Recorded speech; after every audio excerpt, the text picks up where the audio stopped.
Saúde, irmãos, papai do Senhor, sejam muito bem-vindos a mais um episódio do EBD em Síntese Podcast, desta feita lição de jovens, lição número 8, para este domingo, dia 20 de novembro, que tem por título A Liderança de Salomão. Meu nome é Samuel Martins e hoje eu estou aqui com o diácono Matheus Lins para a gente discutir, junto com você, professor, as melhores ideias e estratégias para a gente abordar esse assunto neste domingo na sala de Escola Bíblica Dominical. A paz do Senhor, Samuel Martins, a paz do Senhor, querido professor.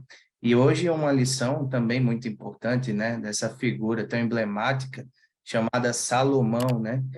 Salomão, que era filho de Davi, e até a velhice de Davi não era lá uma figura muito falada, ou não se tem muito notícia de Salomão, até que Davi fica velho, né? E aí a gente começa a entender lá pelo livro de Primeira Reis, que Davi, a sua velhice era tão grande que já não podia nem sequer se aquentar. Precisou que uma outra mulher, uma serva, fosse contratada para aquentar o corpo de Davi. Isso demonstra Davi numa situação de fraqueza, numa situação realmente de homem velho, né? E aí há uma situação interessante que está registrada no livro de Reis e também no livro de Crônicas, né, que é o livro dos Reis.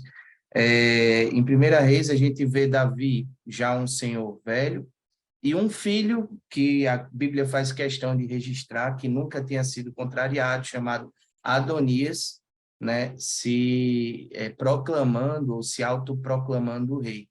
A verdade é que talvez tivéssemos muitos burburinhos ali, né? O rei já velho, Davi, um homem amado pelo seu povo, amado pelos seus súditos, pelos seus servos, um homem de grandes conquistas, mas que não tinha deixado claro quem seria o rei, né? Ou quem seria o seu sucessor. E aí vem Adonias se autoproclamando rei, pega algum dos súditos de Davi e acaba marcando uma espécie de festa. Isso está registrado no primeiro capítulo de Primeira Reis.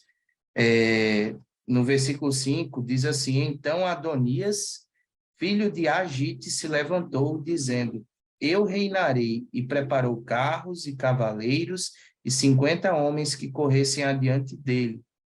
O versículo 6 é interessante porque vai registrar a posição comportamental de Davi para com Adonias. Quer dizer, durante toda a sua vida, né? E nunca o seu pai o contrariado, né? Davi nunca chegou a dizer, não, Adonias será o rei, mas também nunca chegou a demovê-lo dessa ideia, né? Provavelmente Adonias ele era muito parecido, dizem alguns estudiosos, com o próprio Davi, uma pessoa bem apessoada, né? Uma pessoa bela, bonita, muito bem eloquente, né? Muito bem introduzido ali nos negócios do rei. E ele achou, Lins, a gente poderia até dizer que era uma pessoa com todas as características para ser rei, né? Todos os sim, atributos ali esperados do rei da nação, né? sim, sim. E ele acabou se autoproclamando o rei. Quer dizer, eu acho que até o próprio Davi talvez o visse como rei, embora nunca tivesse dito diretamente que Adonias seria o rei, né? E ele acaba se autoproclamando rei, e alguns dos servos de Davi meio que se conluiaram, né, com Adonias e fizeram uma espécie de festa para proclamar. É, e aí não chamaram Zadok, o sacerdote, nem Benaia, filho de Joiada, nem Natã, o profeta, nem principalmente o próprio Salomão. Então era meio que um conluio mesmo para preparar Adonias ali, proclamar Adonias como rei. Até que Natã, que era o profeta lá da época, um dos profetas, ele recebe essa notícia, né? E chega a Batseba, que era a mãe de Salomão, e fala, né, o que estava acontecendo e acaba dando conselhos a Batseba que falasse com o próprio Davi, né, mesmo ele acamado, e perguntasse por que que Davi ele não cumpria a sua promessa, né, de colocar Salomão como rei. É até interessante porque há alguma divergência sobre essa questão de que Davi tinha ou não feito essa promessa, mas a verdade é que, com o conselho de Natã, ela se achega a Davi e fala, né, tudo o que estava acontecendo, e Davi acaba proclamando, né, Salomão como rei. E aí Adonias fica sabendo, e fica com medo, depois vai suplicar pela própria vida a Salomão, né? Mas, enfim, esse é o contexto histórico, né? Esse é o pano de fundo histórico para a entrada de Salomão. E Lins, eu acho interessante que nessa história que você mencionou sobre Salomão, a gente vê o Adonias conspirando de certa forma, né? Inclusive, o comentarista aqui também no tópico 1, ele já vai tratar no subtópico 2 sobre essa tensão, né, que você já bem colocou aqui de contexto histórico, esse pano de fundo, onde na verdade ali é a pré-história de Salomão, né, em seu reinado. Então é interessante a gente começar por ela, porque a cronologia nos leva naturalmente para essa história, né? Então você vê Adonias conspirando ali de certa forma, né, para obter o reinado, obter o resultado que ele desejava, mas a gente vê que, na verdade, o plano de Deus era outro. E o personagem central do nosso estudo hoje, ele estava fazendo o quê? Conspirando do outro lado. Não. Ele estava na posição, a Bíblia não nos relata a mesma atitude com relação a Salomão. E aí, o profeta Natan, que você também já mencionou, ele chama Salomão de Gededias, que o significado justamente é amável ao Senhor, um cara pacífico, né? Um cara tranquilo também. Então a gente vê que essa já é uma característica que já se observa na pré-história do próprio Salomão.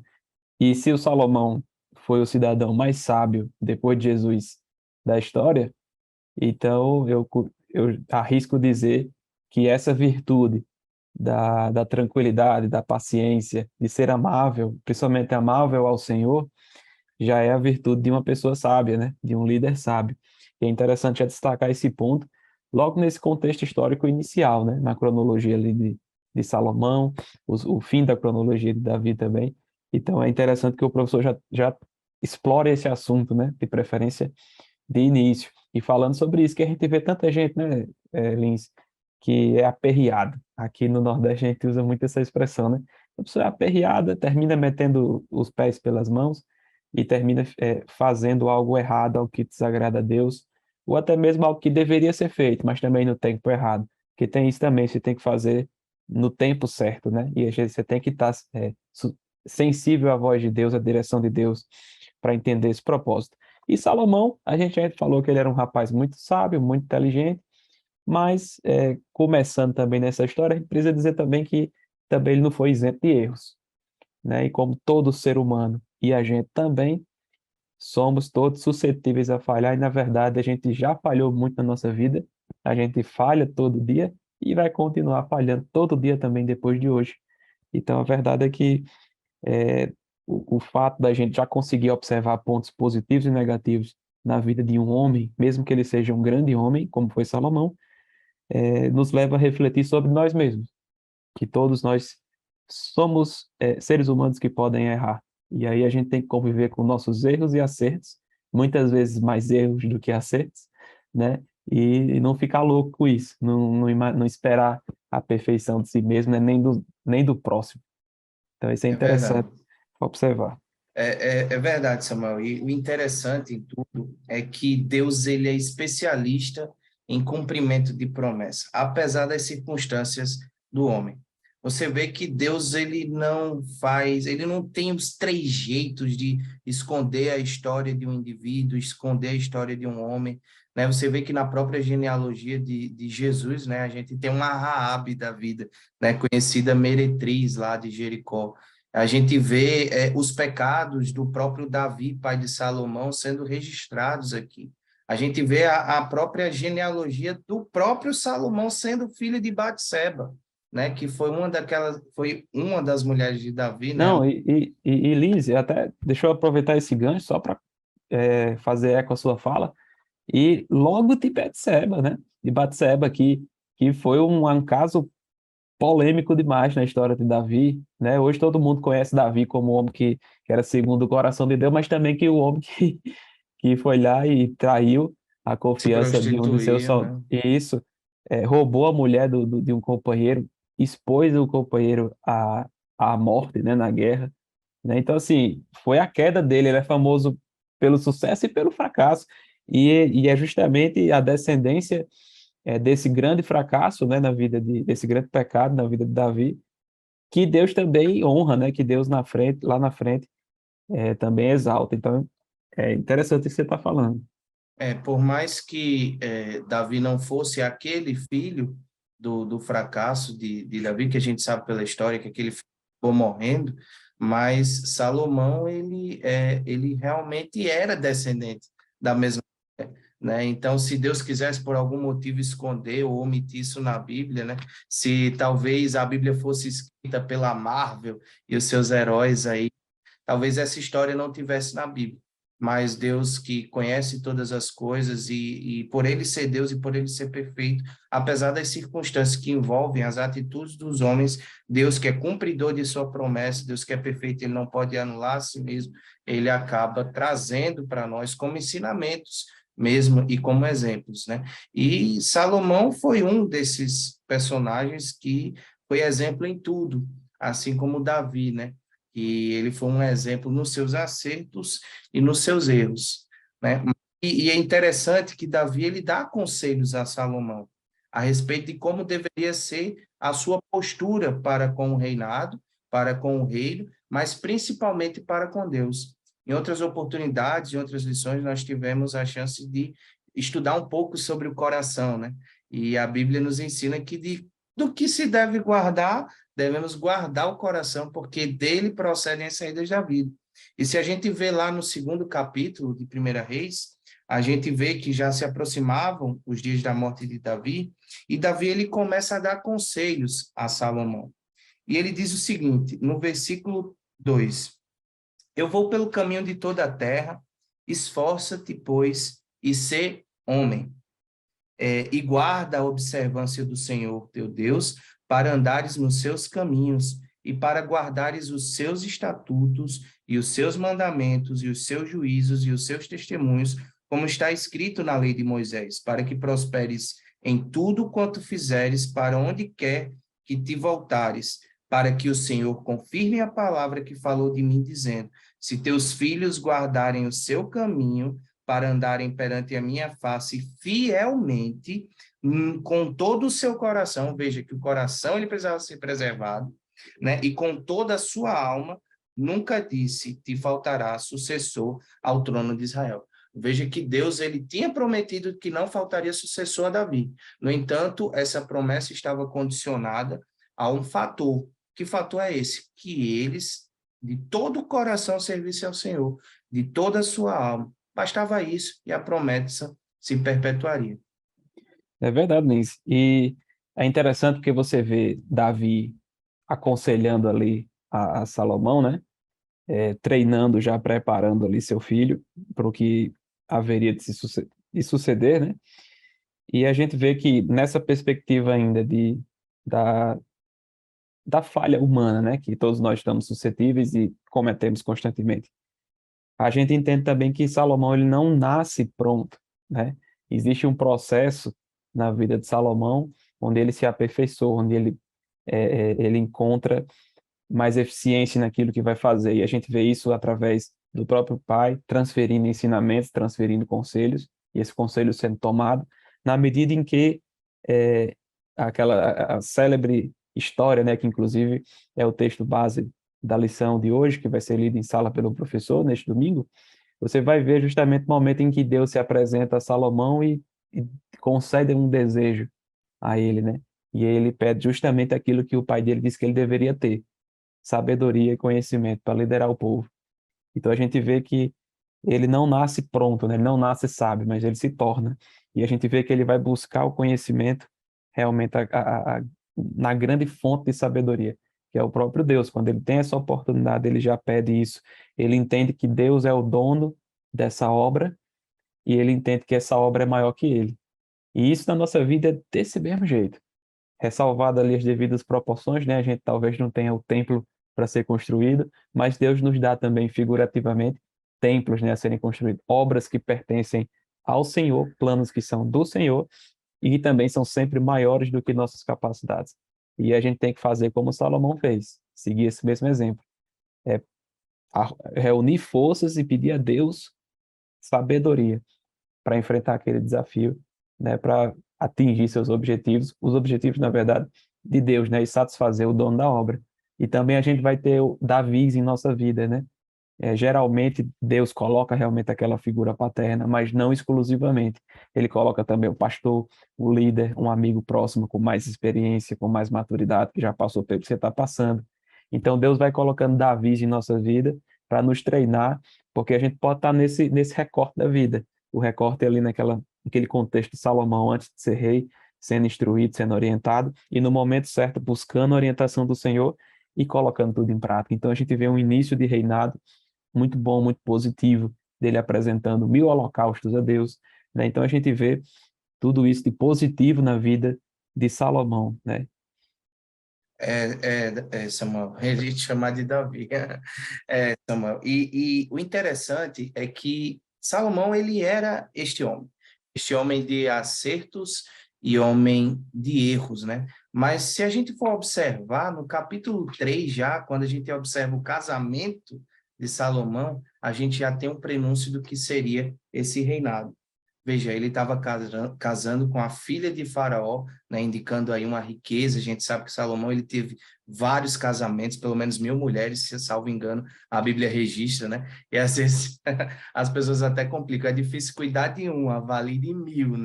Então, você imagina toda a estrutura que Salomão precisaria ter, todo aquele reino precisaria ter para realmente cumprir com seus compromissos para com suas mulheres, né? E ele casa com a filha de Faraó.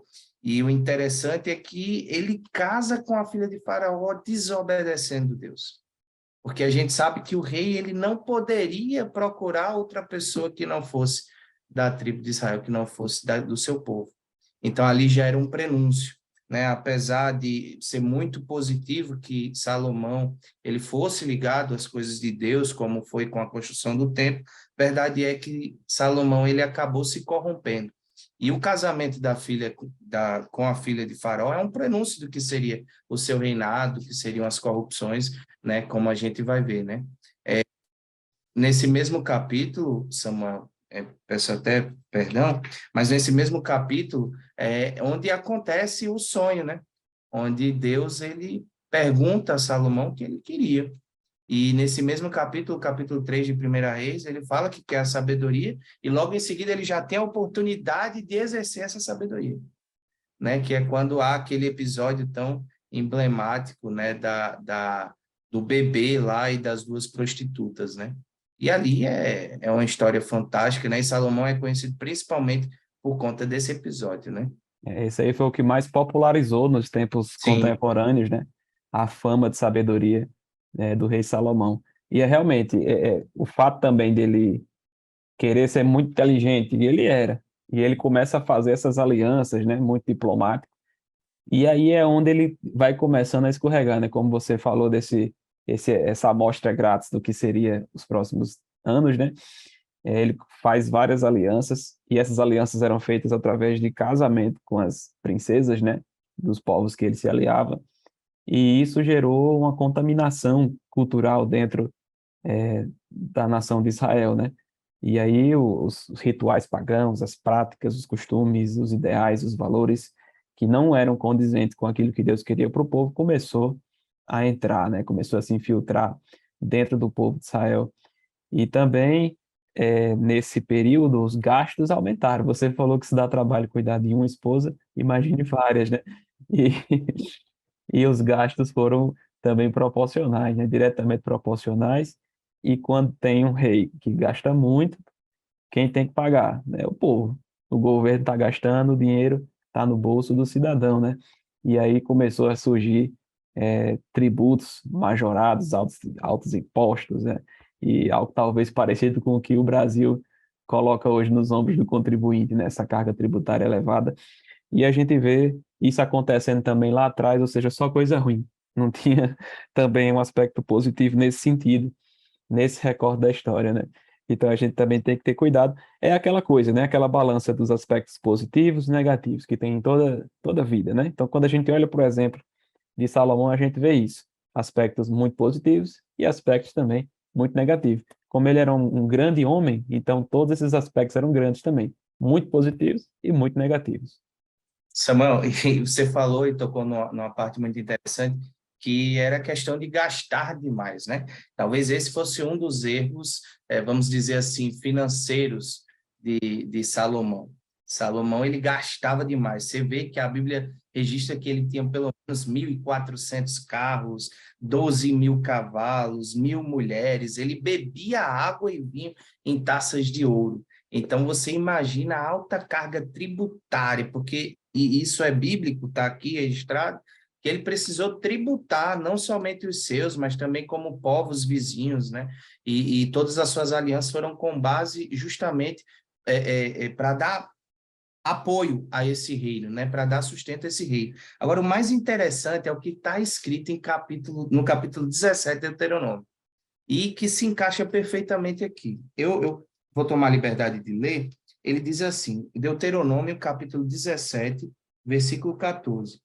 Quando entrares na terra que te dá o Senhor teu Deus, e a possuíres, e nela habitares, e disseres, porei sobre mim um rei, assim como tem todas as nações que estão em redor de mim, porás certamente sobre ti como rei aquele que escolher o Senhor teu Deus dentre teus irmãos, porás rei sobre ti. Não poderás pôr estranho sobre ti que não seja de teus irmãos. Agora, olha interessante, versículo 16.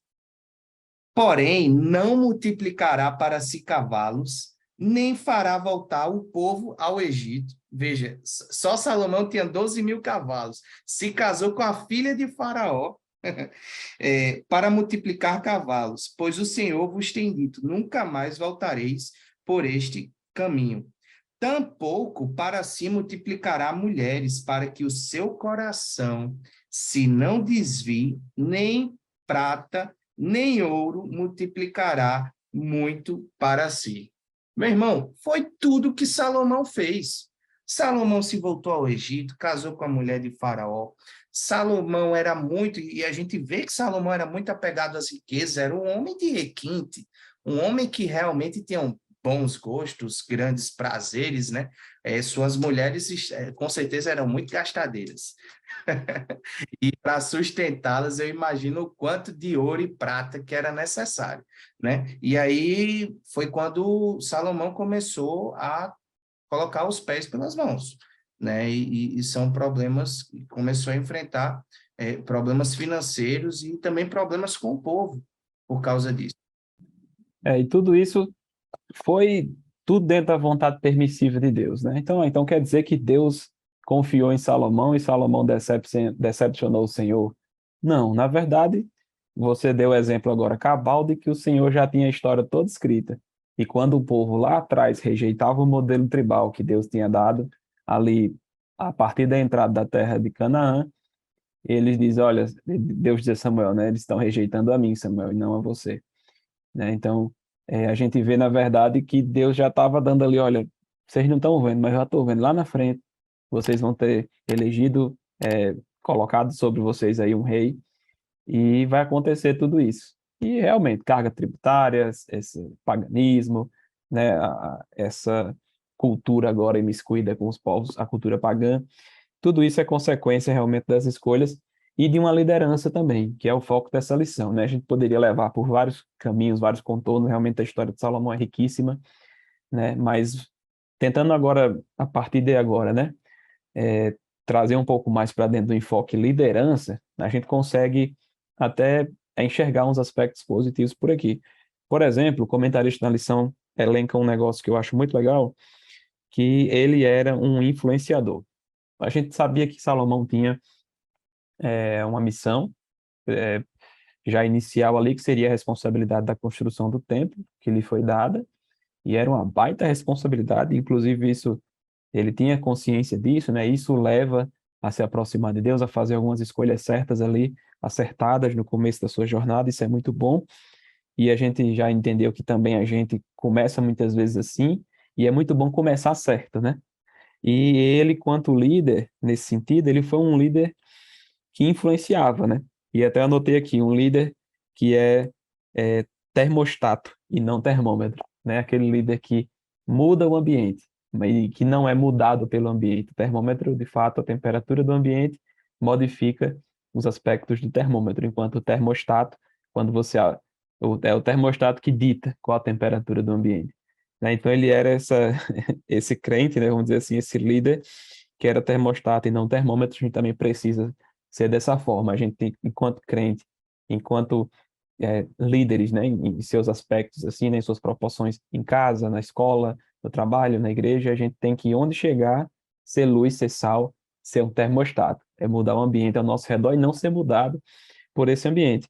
E esse líder influenciador que foi Salomão, foi muito no sentido de uma liderança participativa, né? E o comentarista destaca essa importância de trazer as pessoas para perto e saber delegar parte da sua liderança, parte da autoridade que ele tem para as pessoas que estão próximas, e ele consegue influenciar o povo nesse projeto de construção do templo. Então ele é exitoso em formação de equipe, né? Então, com certeza, imagina, Lins, para você produzir um templo naquelas especificações, né, naquela época. Então, imagina a quantidade de engenheiros, arquitetos, construtores, né, e assistente de pedreiro, e o cabo que pintava, o cabo que cortava o tecido, o cabo que costurava, o cara que trazia pedra lá não sei da onde, para perto do templo, para ser empilhada, construída, enfim, colocada ali no lugar.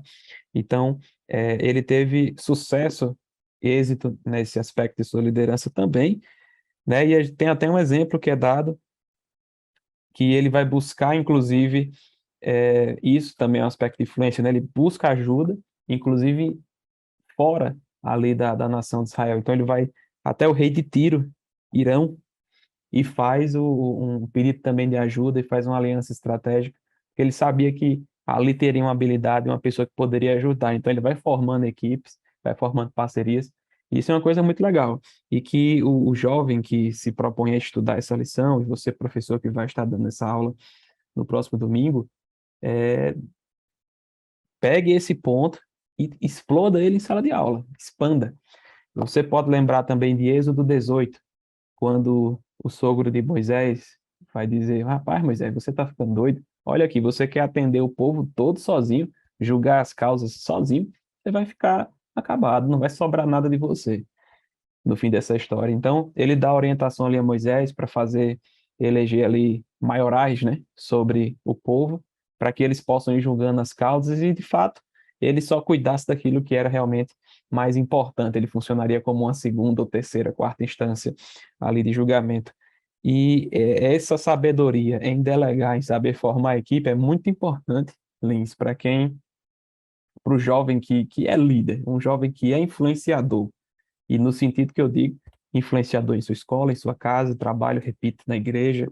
É importante que a gente entenda isso. Não é só líder quem tem um cargo. A gente já está agora na lição 8 desse trimestre, então é sempre bom estar lembrando ao aluno de que a liderança que a gente está falando aqui não se restringe a cargo. É sim uma liderança em serviço, é uma liderança contínua, é um trabalho que todo crente desempenha. Todo crente é um líder, seja onde ele for, e é um líder termostato.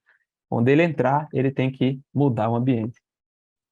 É verdade, Samuel. E Salomão, ele delegou essas funções, né? E realmente, uma das dificuldades que o ser humano tem, principalmente aquele mais orgulhoso, é de delegar funções. Ele quer atrair para si toda a glória, quer atrair para si todo o brilho, mas Salomão, ele foi um visionário por isso. Ele conseguiu compreender que suas ferramentas, apesar de toda a sua riqueza, eram escassas. Então, ele precisou procurar ajuda com o próprio rei que você falou, de Tiro, o rei Irão, que também era amigo do seu pai, né? A gente vê isso pelo relato bíblico. E aí, sua sabedoria em fazer isso e suas obras, a construção do templo, não só do templo, mas a construção da casa do rei, a construção dos muros de Jerusalém, né? Todas as construções que envolveram aquele período do reinado de Salomão eram tocadas realmente a 2, 3, 4 milhões de mãos, né? E existe até um ditado, né? Se você quiser ir longe, você vá sozinho, né? É, não, se você quiser ir rápido, vá Vá sozinho. sozinho, Mas se você quiser ir mais longe, vá acompanhado, né? justamente. E a gente vê aqui, não é o provérbio de Salomão, propriamente dito, mas é um ditado que se cumpriu aqui, né? Ele soube delegar a função. É, é, E é uma isso sabedoria que se baseia na sabedoria bíblica também, né? Muita coisa da sociedade hoje, muita sabedoria popular, ela é primeiro bíblica e depois popular, né? E a sua sabedoria foi tão grande de Salomão que ele precisou externar isso para o mundo. E hoje uma das grandes heranças que a gente tem aí de legados de Salomão é realmente aí o livro de Provérbios, o livro de Eclesiastes, né, o próprio livro de Cantares, né? Os estudiosos vão dizer que cada livro desse foi escrito numa época diferente, né? Mas a verdade é que a sabedoria de Salomão era tão grande que ela acabou realmente saindo de si, né, saindo dele e alcançando outros povos, outras nações, atraindo a atenção de outras pessoas para que viessem até o seu reino e vissem como até o comportamento dos seus servos, né, como a rainha do sul, né, que veio confrontar, e disse, eu preciso saber, eu preciso conhecer que sábio é esse. Será que é só mais um rei aqui? Não, mas ela viu que até o comportamento dos seus súditos, dos seus servos, eram diferenciados. Então, Salomão, ele exacerbava em sabedoria, né? Ele brilhava em sabedoria. E Lins, é interessante que a Rainha do Sul, quando chega, ainda diz: Olha, e agora que eu estou vendo, eu percebo que o que eles me falaram nem metade da grandeza, né? Então, é interessante como ela também se surpreende dessa sabedoria. E você falou do livro de Provérbios, esse legado que sobrevive, né? Essa sabedoria que sobressai de Salomão e fica registrada no texto bíblico. Você tem Salomão ali com realmente Cantares, Eclesiastes, Provérbios. E Provérbios é um livro que é cheio de princípios, né? E é muito importante, e tem princípios de liderança também no livro de Provérbios. E aí eu aproveito para fazer até a menção a quem é aqui do Rio Grande do Norte, Natal. A maioria do nosso público que nos assiste é aqui de Natal também, Rio Grande do Norte de maneira geral. E até o pastor Martim Alves, o presidente aqui da IADERN, ele tem um livro escrito chamado Princípios, né? E muitos desses princípios que são ali instruídos naquele livro, que inclusive ele é entregue e estimulado para que os dirigentes de congregação, pastores, né, obreiros com função pastoral, todos eles possuam e leiam, devorem esse conhecimento, porque ali há muitos princípios que devem ser observados, especialmente para aqueles que conduzem, né, e que lideram diretamente ali o povo de Deus, para hoje, inclusive. E no livro de Provérbios, que é um livro com diversas centenas de princípios, a gente tem que falar sobre ele também, claro, quando fala da sabedoria de Salomão, né, e de sua liderança. E eu acho interessante, a gente já tocou em assuntos assim que são afetos à área do direito, a gente mencionou um pouco sobre essa carga tributária, né? Lins tem mais propriedade para falar, que é especialista aí em direito tributário, advogado aí com larga experiência, né? Mas assim, agora a gente focando na questão dos princípios, Lins vai me ajudar, quem for do direito vai entender mais fácil, mas é uma coisa que é interessante mencionar, que é a questão de como o princípio funciona, né? E a gente que se formou, né, em direito, a gente sempre vai ter que entender essa dinâmica dos princípios em contraste com aquela norma mais dura, direta, né? Com a norma em si. E na lei, né, estrita. E o princípio é interessante porque ele traz um valor fundamental, né, muitas vezes expresso ou não em norma, ele pode ser explícito numa lei, implícito em valores que uma constituição, uma lei traga. Então você começa a identificar princípios dentro das leis, dentro daquilo que é produzido pelo poder legislativo, e esses princípios eles começam a coexistir num sistema. Então você tem princípio a vida, a liberdade, propriedade privada, você tem diversos valores fundamentais, estou dando aqui o exemplo do tempos de hoje, e esses princípios eles vão coexistindo e em algum momento eles vão colidindo. Eles são tão dinâmicos que eles se colidem e aí às vezes um é afastado em detrimento do outro ou em outra situação é mais um pouquinho para cá. Então você tem uma rigidez em sentido de que eles não desaparecem nunca, eles sempre estão presentes e devem ser preservados, valorizados, reconhecidos, mas também ao mesmo tempo eles conseguem coexistir e em determinada situação serem aplicados, serem afastados, serem mitigados, né? E falar de princípio dentro do contexto bíblico é bem parecido também, na verdade. A gente tem princípios e valores que são imutáveis na palavra de Deus, a gente observa isso em todo o texto bíblico, toda a narrativa bíblica, eles estão sempre presentes, mas em momentos eles vão sobressaindo mais em relação a outro, e você vai destacando ali princípios identificando isso ao longo da Bíblia inteira. Então, você não tem na Bíblia o capítulo dos princípios, né? Uma constituição clara, assim, de todos os princípios e valores, mas ao longo de todo o texto, você vai ressaltando, isso aqui é aquele princípio do reino de Deus, de amar o próximo, esse aqui é o princípio do reino de Deus, de amar Deus acima de todas as coisas, e você vai enxergando esses princípios e valores sólidos, né? E no livro do Provérbios de Salomão, a gente encontra muito da sabedoria horizontal, que são aqueles princípios que Deus nos dá, através da sabedoria que ele deu a Salomão, que está registrado no livro de Provérbios, valores para que nós, líderes, hoje, aprendamos e desempenhemos uma liderança baseada em princípios que foram transmitidos para nós desde os tempos passados, desde o registro histórico do livro de Provérbios. Então, o comentarista até ele separa aqui alguns princípios, eu achei extremamente interessante isso, e o professor já vai anotando, mas está lá no tópico 3, subtópico 1, no finalzinho dele, no começo da página 59 da revista de professor. Então ele começa a dar exemplo. O líder precisa saber ouvir, Provérbios 18, 13. Tem que saber louvar em tempos de adversidade. Isso aqui fala muito de resiliência também, né? De sobreviver a tempos de dificuldade, porque o líder tem até um conceito muito interessante que o nosso pastor Reinaldo ali no Tempo Central sempre utiliza, que o líder é aquela pessoa que faz sempre o que os outros fazem às vezes. Então, se está em um momento de dificuldade, você vai ter que saber louvar nesse tempo de adversidade. E está lá em Provérbios 27, 21. Você tem que agir de forma justa. Isso estaria escrito ali no livro de Provérbios, capítulo 17, versículo 26, mas também está registrado lá em 1 Reis 3, 16 até o 28, que é a história justamente lá do bebê, né? Que Salomão, ele se consagra nos tempos de hoje por essa história. Trabalhar arduamente, Provérbios 12, 24, essa aqui tem muita gente que ignora isso aqui. Tem que trabalhar arduamente, se você está cansado, vá trabalhe mais, porque você tem que desenvolver essa garra, tem que desenvolver esse amor pela obra a ponto de fazer sempre o que os outros só fazem às vezes. Por isso que Deus lhe deu essa função de liderança, professor de escola dominical. É por isso que às vezes a gente vai gravar tarde da noite, o podcast aqui, como é o nosso caso, né, Lins? Então a gente tem que estar disposto realmente a assumir certos momentos de desconforto por causa de uma obra que Deus coloca na nossa mão, não porque a gente é capacitado, mas porque, assim como Salomão identificou que a obra era de Deus e ela é maior do que nós, a gente tem que pedir misericórdia a Deus, graça e ir para frente.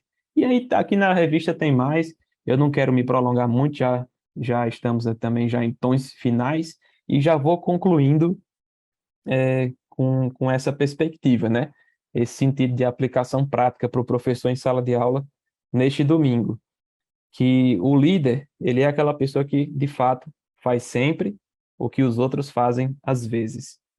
Samuel, o que é que você diria que então é essa ação diferencial que tanto distingue o líder das outras pessoas? Eu diria que são os princípios, que são os valores. É isso que o cristão tem que carregar todo dia e é tão difícil de sustentar. São seus princípios, seus valores na palavra de Deus. E aí isso me remete muito ao livro de Provérbios de Salomão, como eu tentei trazer aqui, essa questão mais aplicável ao tempo moderno sobre essa dinâmica dos princípios no nosso direito, mas só para a gente entender que eles não precisam estar diretamente escritos, né? É princípio da palavra de Deus, A, B, C, D. Não.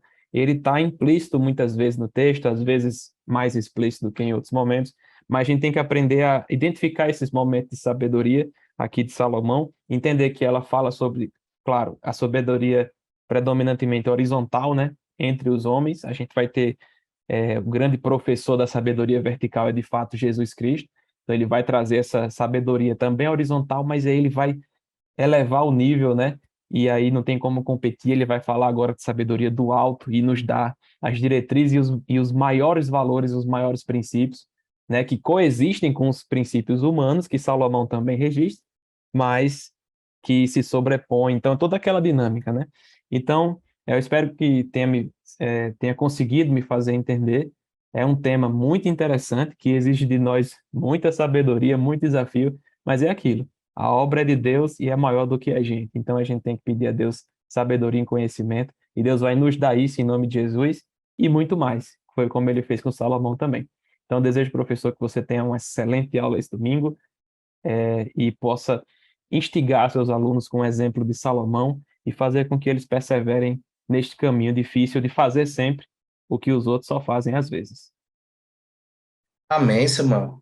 Foi uma verdadeira aula de direito, né? Princípios no direito, né? E fazendo um paralelo muito assertivo com os princípios da palavra de Deus, que realmente refletem esses valores, né? Que são tão caros ao cristianismo.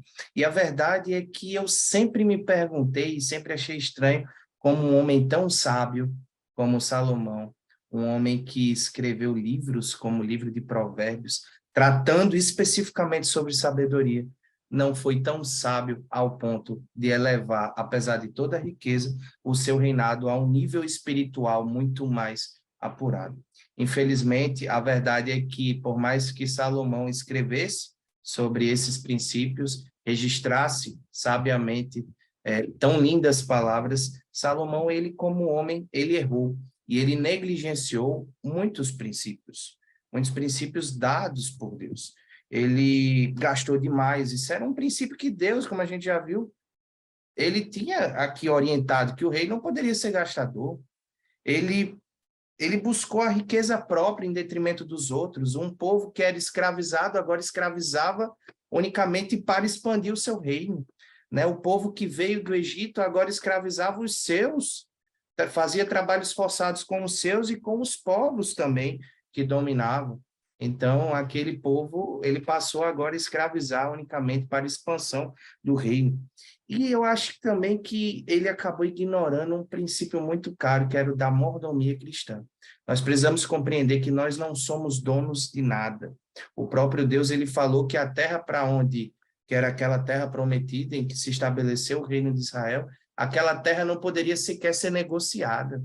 E o próprio Salomão, ele negociou essa terra com o Irão, que era um rei de uma outra nação, né? Quando ele vendeu em pagamento daquele trabalho que Irão lhe propusera, né? Lhe beneficiou lá na construção do templo, ele deu terra. Então, a mordomia cristã aqui foi negligenciada. E também a questão dos prazeres terrenos. Se a gente for ver lá em 1 Reis, capítulo 11, a gente começa a verificar que Salomão, corrompido pelas suas mulheres, né, porque eram todas de nações realmente, a maioria de nações pagãs, corrompido por elas, começou a oferecer sacrifícios a deuses estranhos, começou a adorar Mamon, começou a adorar diversos deuses aí. E aí ele acabou se perdendo. E tanto é que o final do reinado de Salomão não é lá aquela história muito bonita. Há de se lembrar que o reino acabou sendo dividido por uma disputa entre Roboão e Jeroboão. Então você vê que um homem, ou que qualquer homem, apesar de toda a sua sabedoria, se não tiver o seu conhecimento, a sua sabedoria firmada em Deus, um coração puro, realmente uma fé inabalável no Criador, ele acaba se corrompendo. Então, é isso. Eu gostaria de pontuar que, para o aluno, a melhor proposta seria talvez trazer Salomão não somente como rei, mas Salomão como homem. O homem que tinha um propósito específico de Deus, né, que foi dado por Deus, que era a construção do templo, apesar desse intento ter ido ao coração de Davi, mas quem realizou foi Salomão, né? Ele tinha um reinado em expansão realmente muito grande, muitos cavalos, muitas riquezas, muita sabedoria.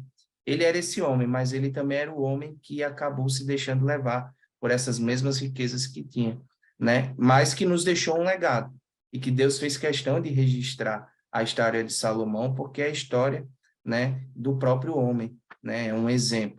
Então, eu acho que o que tinha para ser pontuado foi muito bem pontuado, né, através dos nossos comentários, apesar da nossa limitação, mas o nosso desejo é que você, professor, tenha uma boa aula nesse domingo e que os seus alunos sejam abençoados por Deus, assim como o seu trabalho seja abençoado por Deus, o trabalho de levar essa palavra, né, de ser apenas um instrumento.